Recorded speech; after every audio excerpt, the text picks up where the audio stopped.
The Pokemon Scarlet and Violet website has updated with extra details about the Pokemon Presents, and we are going to be covering it all. So hit that subscribe button, turn on notifications, don't forget to leave a like, share with your friends, comment your thoughts down below, because yeah, we actually have new details about the new Pokemon and more that was shown in the Pokemon Presents. New move, new abilities. I haven't even reacted to all this stuff yet. We also find out what's going on with the new Paradox Pokemon, as well as Terapagos. Same thing going on with Ogrepon.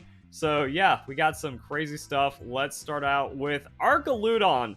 So evolution for Duraludon, my first thought being, what's the Eviolite implication? Because Duraludon, viable in Pokemon Sword and Shield, but mostly off of Dynamax, and that was like the strategy I discovered, making it the best Pokemon, where you just go, yeah, you Dynamax, and then you just use all the inaccurate or drawback moves. Guess what? Steel Beam, crazy amounts of power, doesn't cost you health in Dynamax. You can also use Solar Beam instantly for crazy power, and you also had like Thunder without the accuracy. 120 special attack. It all came together for some pretty effective sweeping. But what does 120 special attack look like with this and Eviolite? Like max hit points, max special attack, 2-shot everything, maybe be like a 3-hit, 4-hit KO Pokemon, 1-for-1 plus. But also, if it's getting an evolution, what power creep is happening with Archaludon? Electro Shot. Special type move, gathers vast quantities of energy, fires off high voltage bolt of electricity. Under rain, what? Immediately fire off this attack without having to charge up. Okay, so Solar Beam probably gets like 130 power creep kind of thing going on.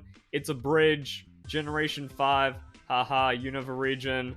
And, okay, there we go. Stamina Sturdy. Oh, Stamina. Steel Dragon. Is it an electric move? Is it a steel move? This is kind of weird. Also, yeah, how much tank shenanigans are going to be going on with this Pokemon? It's already like 535. Do you push it to 560? But then that's not a lot of stats, so it kind of gets like redistributed somehow. Probably no speed. And then does the stamina actually matter? It's got like charge up turns. I don't know. Either this thing's going to be like super busted, because yeah, just 140 special attack, you specs it, and then the ability doesn't matter. Or I don't even know. And then like it's just terrible because it doesn't have an identity. Because like, yeah, even though stamina is a busted ability, we haven't really seen horse Pokemon take off too much. Mudsdale. Then we have Diplin. So evolution of Applin, even though it just looks like Applin, but all right. Super sweet syrup. Oh, that's gonna be fun to pronounce in commentary. Candy apple Pokemon, grass dragon. It's tiny. It's going to come down to the new move and new ability. One move Diplin can learn. Syrup Bomb is a grass-type special attack, causes an explosion of syrup, coats the target speed stat to lower each turn for 3 turns. That's new. That's just power creep shenanigans. I also wonder if this thing is going to have any kind of competitive stats, because it just like looks small and nothing, but maybe it gets Dragon Dance. However, it has like statusy shenanigans. No Prankster, unless Super Sweet Syrup is nasty. First time Teal Mask enters battle, spreads across battlefield, lowering evasion of opponent's Pokemon. So it's got like double shenanigans, but it doesn't look like it's going to be that tanky. But maybe it's kind of fast because like Spherical wasn't tanky, but had access to every move and was still used. So like we do see some interesting setup and supportive Pokemon. Oh man, the comment section is going to call me out because this does feel like we had something like it in Pokemon Sword and Shield. Like a signature move on a Pokemon that just like never worked because it even though it had like multi-turn stat drops or like stat effect. Yeah, I can't figure it out. For some reason, there's like something in my brain that vaguely recalls a Pokemon losing like a defense stat every turn for a bit while it's in. I just might be too tired. Also, the ability is kind of weird because for the most part, evasion doesn't matter. It's not like it's going to open up some Oko cheese because that bypasses all evasion modifiers. You do this in like Scarf Rock Slide and then you don't get chumped on a miss. Like that really just kind of seems like it. You don't get chumped on a miss of like a 90 or 95 accuracy move. your Heat Wave comes in, but then that's still split damage. It's like doubles doesn't make sense. I don't know like what inaccurate move unless you do this into like Sleep Powder. I don't know, like, because the power creep has been so weird in Generation 9, also just modern Pokemon games, where it's like, yeah, 80% of the Pokemon aren't really that good, and then 20% are like the most busted things we've ever seen, like Gargantasalt, Golden Go, even though Gargantasalt fell out, like, the initial hit of that Pokemon's like, yeah, that's not fair. Dondozo, and then some of the Paradox Pokemon interactions and stuff, like, yeah, you introduced that, and then the follow-up is this. Okay. It's going to come down to data mine and stats and stuff and base powers and whatever else is going on, but I guess there's maybe just a combo here. Like, I don't understand why the stat has to lower for 3 turns when it's like, you hit them, they get lowered speed, you're faster now, and then you dunk. But then the Spathra didn't take off, so I don't even know. Or you're kind of doing the same thing where, like, you hit them, their special defense gets cut, and then you speed boost off your ability. Also, we get to talk about the new Paradox Pokemon, which are weird. Maybe that's the whole theming. It's all paradoxical no matter how you try to break it down. So the past form for Raikou, going to be in Scarlet version, Violet going to have future Cobalion. That's where things get weird, because we had this, which was like an amalgamation of all of them, and then we kind of got the Subversion, because that's Generation 9. That's all of the modern Game Freak designs. It's Subversion. You weren't expecting this, and that happened. Oh, by the way, the new Duraludon evolution, it's not a form, it's an evolution. Oh, Generation 5 Bridge, because the white-haired dragon trainer, who sounds like Drayden, is going to be related to Drayden. Whoa!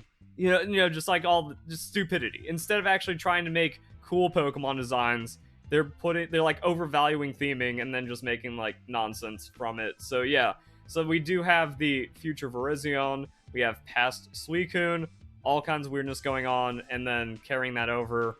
Who knows where Entei and Terrakion are, but whatever. And yeah, you got Mech Cobalion, which looks very similar, so that's kind of hard to screw up. Same thing for the Virizion, it's just kind of weird.